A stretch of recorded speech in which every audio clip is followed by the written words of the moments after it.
Hey, welcome back to my channel. So today I'm going to be doing a brief video about belly fat because it's definitely one of those stubborn things that a lot of people struggle with.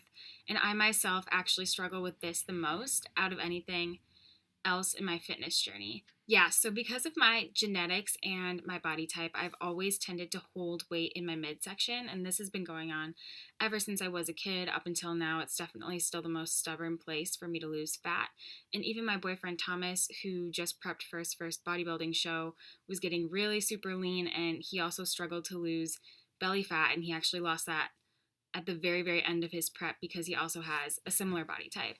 So just know that it may not be that you're doing something wrong. It could just be your genetics, and that is okay. There are ways to work around it. If you do tend to hold most of your weight in your midsection, then probably the first thing I would suggest is incorporating more cardio. And I know everyone hates to hear this because who likes doing cardio? Not a lot of people, to be honest. But there's no way to spot reduce. So doing crunches and ab work isn't going to give you a tight belly until you get rid of the fat overlying your muscles. So it sucks, and this is definitely something I've learned the hard way, but you need to do cardio if you're one of those people that just genetically holds weight there. So, I mean, you don't have to run, you don't have to do anything super intense like sprints, but I guess my favorite suggestion for cardio that is, at least for me, the most enjoyable and has been super effective in seeing results in the midsection area is using the incline trainer or just walking at an incline for a while. So doing something like a low intensity steady state exercise where you're walking on an incline for 20-30 minutes can really help you see results. If your gym has an incline trainer, which is different than a regular treadmill, so keep an eye out for that. It'll actually say incline trainer. And these treadmills go up to usually 30% grade as opposed to the normal 12. I really recommend those if you can. Go as high as you possibly can. Maybe walk at like 3.5 miles per hour. Listen to a podcast, watch a video on your phone, listen to music, and it usually flies by pretty quickly. And I honestly burn a ton of calories without really feeling like I'm exerting that much energy. Another thing I recommend that's a little bit harder is a Stairmaster, but I've definitely seen this be effective in me gaining results. So there are a few other reasons you could be holding weight in your midsection, and one of them is hormones. So when you're stressed, your body produces a hormone called cortisol, and this hormone actually tells your body to hold on to belly fat. So it's really important to remember to calm yourself down when you're feeling anxious or worked up. I know yoga's definitely really helped me with that because I can tend to be a really anxious person. And yeah, just make sure that your stress levels are kept as minimal as possible and you might see improvement. So another reason that you could be holding weight in your midsection is a food sensitivity. And this is something that I personally struggled with a lot. I had no idea that I was gluten intolerant until pretty recently when I just kind of figured it out. But all my life, I guess I have been, at least I think. And I kind of always just assumed it was normal to feel like crap after eating, and my stomach would just like make these awful sounds, and I wouldn't really feel great. I'd feel really sluggish. And then I started to realize that I tended to feel it right after like gluten or carb heavy meals. And so that's when I started to try to like eliminate gluten from my diet, and I did that for about a week, and then I reintroduced it and saw how I felt, and I could tell immediately that that's what was causing all of my bloating and indigestion.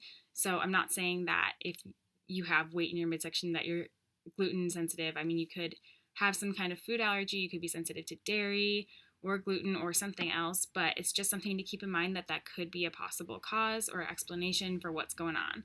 So if you have any suspicions about that, I would recommend either the elimination diet, like I just said, where you just cut something out of your diet for about a week and then you see how you feel when you reintroduce it, or if you want, you can always get tested and go see a medical professional about that. So yeah. On the theme of bloating, you honestly could just be having problems with your digestive tract, and for that reason, I recommend taking a really good quality probiotic.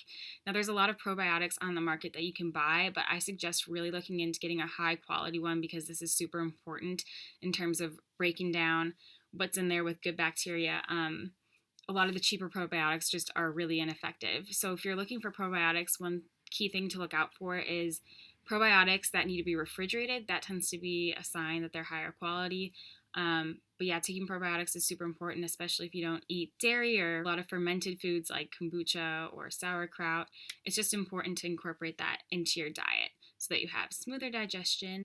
And also on the topic of bloating is processed foods. So I again struggled with this growing up. I ate junk food all the time and I thought that I would be eating healthy, but I'd actually be eating these like diet processed snacks, and my body reacts really poorly to those. And actually a lot of people's bodies do, because your body is trying to digest this artificial food with ingredients it doesn't recognize or know what to do with, and instead of being able to break it down, it kind of freaks out and holds on to that fat essentially. And so if you notice that you eat a lot of processed things, I definitely recommend trying to clean up your diet. You could just notice drastic results pretty much immediately if you do this. So I really recommend, if you don't have the best diet, to clean it up a little bit and see if that helps at all.